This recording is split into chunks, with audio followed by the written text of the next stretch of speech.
of OIC on the role of women in development. I commend the Ministry of Human Rights for bringing us together around a theme central to our collective future, the socio-economic and political empowerment of women.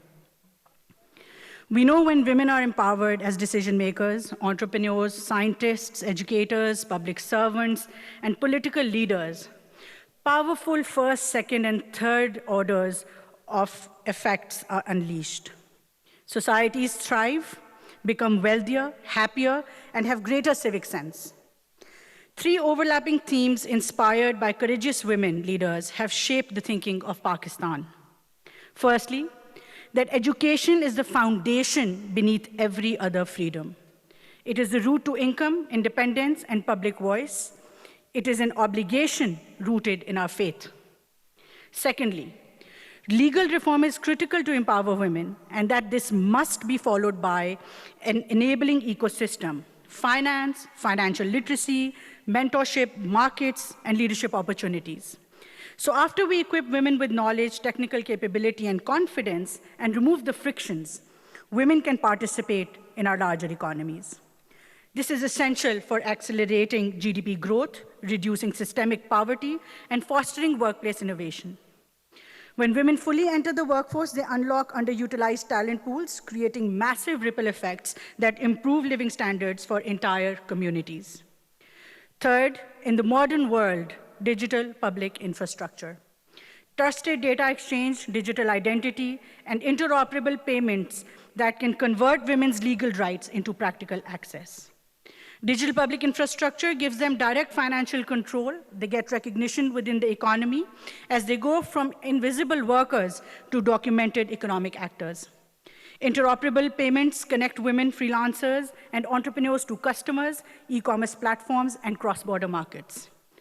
Digital public infrastructure also accelerates innovation that benefits women existentially by dramatically lowering digital costs of inclusion. Women can apply remotely for education, healthcare, social protection, licenses, government documents, taking mobility, which is one of the biggest frictions of women inclusion, out of the equation. Digital citizen services reduce queues, eliminate discretionary gatekeepers, and demands for informal payments. As the Federal Minister for Information Technology and Telecom, under the leadership of the Honorable Prime Minister Mohammad Shehbaz Sharif, I seek technology as an enabling infrastructure to empower women. A connected device can bring a classroom to a girl whose school is far away. A secure digital account can place income directly under a woman's control. A secure and online marketplace can allow a home-based entrepreneur to sell beyond her street, her city, and beyond her country.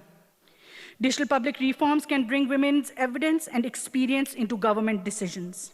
But technology can be a double-edged sword. It can be used potentially to exclude.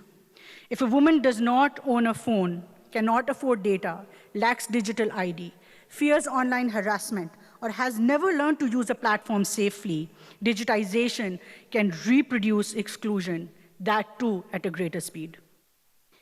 The question is not simply whether technology is available. The question is, available to whom, controlled by whom, and designed by whom? Any digital voice must lead to institutional voice. Online consultation is valuable, but it cannot substitute for women's participation and representation in cabinets, parliaments, public institutions, and in corporate leadership. Pakistan's experience illustrates both the promise and the responsibility. Pakistan never lacked strong women. Our history is filled with women who served to shape our nation. Starting from Mohtarama Fatima Ali Jinnah, who stood beside the Qaid and mobilized an entire generation. Mohtarama Benazir Bhutto, the first female prime minister in the Muslim world. Mohtarama Kulsum Nawaz, the ex-first lady, who stood bravely in front of dictatorships and whenever the nation needed her. Mohtarama Maryam Nawaz, sitting here today at the chair, as the first female elected chief minister of the largest populated province in the country. Her exemplary leadership, which she will shed light on herself, is rooted in a development agenda which we can clearly see has citizen at its center. And that is what women leadership brings to you. Pakistani women today serve as judges, entrepreneurs, engineers, scientists, startup founders, professionals. They're excelling in every single aspect. But our responsibility is to ensure that they become the norm and not an exception. Excellencies, as the world moves towards technology in every field of life and work, Pakistan has developed a digital gender inclusion strategy with the help of and support of UNESCO, our private sector, civil society, contributed to the national strategy on the technology-facilitated gender-based violence, and introduced secure digital grievance system through our national IT boards. Through the ICT for Girls program, computer laboratories serve 110,000 young girls in Islamabad. Through national incubation centers, over 700 women-led startups have been incubated today. We're now opening a vertical women-led startup incubator standalone with women technology parks supporting and bringing down barriers of social inclusion. Through the Prime Minister's laptop scheme, which started when he was the Chief Minister and also during our 2013 tenure under the leadership and premiership of Honorable Prime Minister Mohammad Nawaz Sharif, who started it in the federal for the first time. We've distributed over 1.2 million laptops till today across to the high merit students. Laptop is not just a device. It is a doorway to future. It is a gateway to the world. I'm just going to very briefly tell you a story of a young girl. Imagine a young girl sitting in one of the least developed cities of Punjab back in 2009-10. She receives a laptop in her college, intermediate school, and learns through that laptop about the top-rated university of the country, applies there, gets a scholarship, gets into the law program, comes to Lahore for her education at the Lahore University of Management Sciences, takes a gap year in her third year, goes back to her original village, opens a tech training institute, and till today has trained tens of thousands of young girls of that less developed area. That is the power of a laptop, a device, and technology.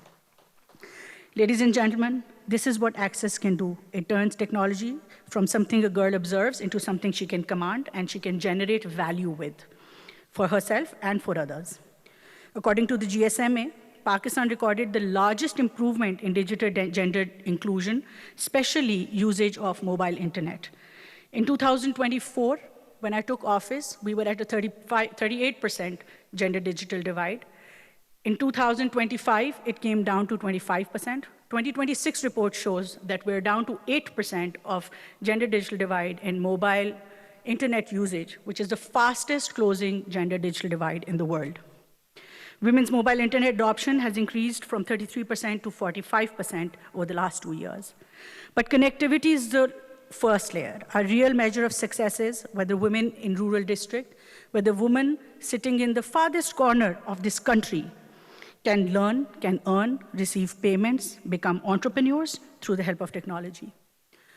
I'm going to just narrate in the end another small anecdote. Last year, when the holy month of Ramadan came and the federal government was to roll out the subsidy program, initially it used to happen through our state-owned retail store chain. But what it ended up in was long queues of women waiting outside in the heat for them to collect their rations, which were subsidized. Now, we're talking about the lowest socioeconomic strata women of the country. I'm going to cut the long story short. The Prime Minister decided that it's not going to happen this way. There has to be a dignified manner to support the women of the country. And that's when he came up with the digital payments program and mandated the income support program and the whole subsidy program to be run through digital payments.